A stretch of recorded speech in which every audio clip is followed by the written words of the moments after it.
Eh ben, je m'appelle Claire Geoffroy, j'habite au Saintes depuis 22 ans. Je suis passionnée par la mer, ses habitants, et je fais de la photographie depuis une quinzaine d'années maintenant. Et ben, je suis contente d'avoir fait mon 3e livre, de faire peut-être une exposition cet automne et de participer à certains articles et à des ouvrages pour l'identification des animaux de la mer.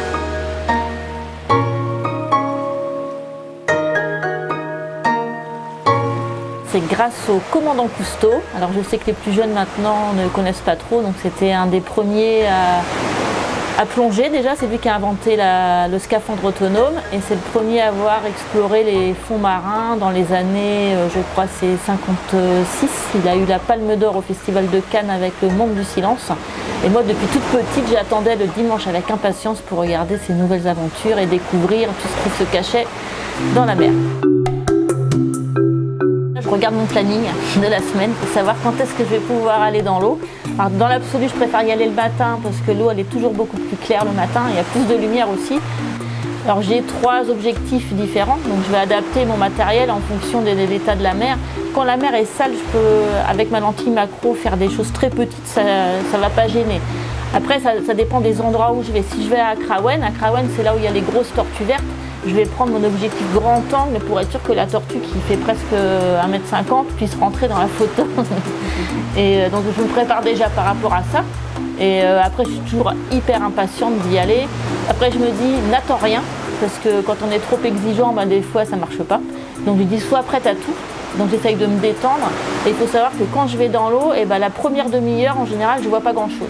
Il me faut du temps pour m'imprégner du milieu. Et puis au bout d'un moment, paf, mon regard ça fute ou mon corps se détend et puis hop, les surprises arrivent.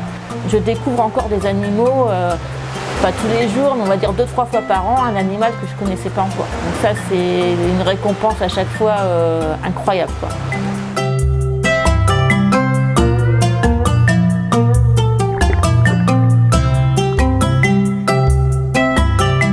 Ce qui me passionne, c'est surtout montrer aux gens que tout est merveilleux dans l'eau. Et que tout est fragile aussi. Et c'est Cousteau qui disait quand on est émerveillé par quelque chose, on l'aime, et quand on aime quelque chose, on le protège. Donc j'ai envie que les gens ils soient émerveillés par toutes les petites choses qu'on peut voir, même à l'œil nu, parce que les gens ils disent ouais mais ça, il faut du matériel et tout. Une petite crevette, vous pouvez la voir à l'œil nu, et après c'est sûr quand on a grandi, tous ces détails vont apparaître. Vous allez voir que la petite crevette, elle est curieuse de vous, elle vous regarde dans les yeux, et on a envie de l'aimer, de créer un contact, et puis après de faire attention, plus abîmer l'anémone où elle vit, à pas mettre ses pieds n'importe où, et donc protéger notre milieu marin qui est quand même d'une richesse assez exceptionnelle.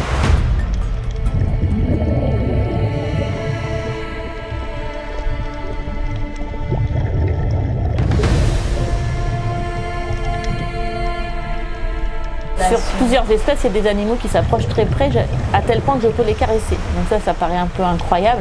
Mais il y a un poisson trompette, par exemple, que je connais très bien, sous un quai, là. À chaque fois que je y vais, il n'a plus du tout peur de moi, il vient vers moi, je peux le caresser. Alors c'est pas non plus comme un petit chien. Et après, il y a des poissons que je connais bébés, que je vais voir toutes les semaines. Donc par exemple, le petit ange français, quand il est bébé, il est comme ça. Il y en a un que j'ai vu grandir jusqu'à ce qu'il soit comme ça. Et je suis sûre qu'il me connaît puisqu'il n'a plus du tout peur de moi. Il est tout le temps... alors il ne vient pas se jeter dans mes bras quand même, mais il a plus peur. Et des fois je me dis, tu veux pas être gentil, rester un peu plus posé. Et puis des fois, presque il m'écoute. Ça c'est sympa.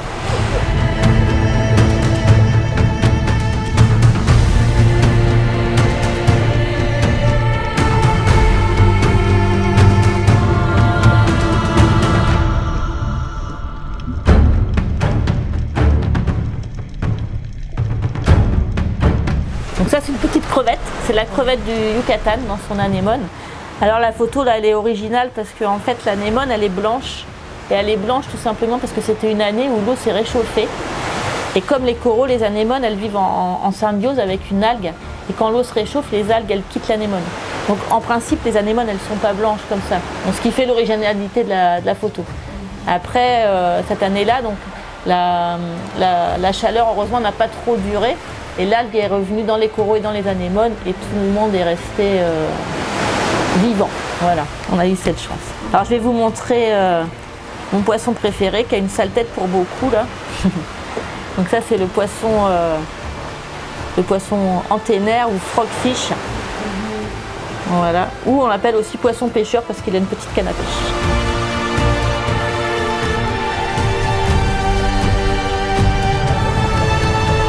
Des fois c'est très frustrant parce que je suis en apnée, hein, donc ça complique pas mal les choses. Je descends et il s'avère que l'animal n'est pas conciliant, mais je me dis persévère, persévère, persévère. Donc je remonte, je me récupère, je redescends jusqu'à ce que tout se passe bien, mes lumières soient bien mises et que l'animal soit conciliant. Alors des fois l'animal il est parti et c'est fini. Il faut revenir le lendemain pour le retrouver, lui redonner confiance, etc. etc. Donc ça prend, faut être patient. Patient et persévérant.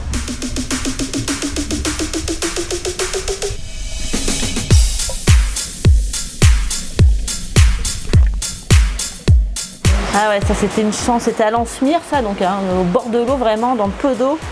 Donc c'est un banc de cailloux. Alors ça voilà, il y a des couleurs dans l'eau, c'est incroyable. On appelle ça poule de mer ou rouget volant, on l'appelle poule de mer parce que quand elle a peur, le poisson il fait cote, cote, cote, cote, cote, cote, cote, cote, cote, cote, comme une poule. C'est un poisson qui ressemble à un serpent, qui ressemble aussi à une murène, mais on appelle ça serpentine. Elle n'a pas de dents, elle est tout à fait inoffensive.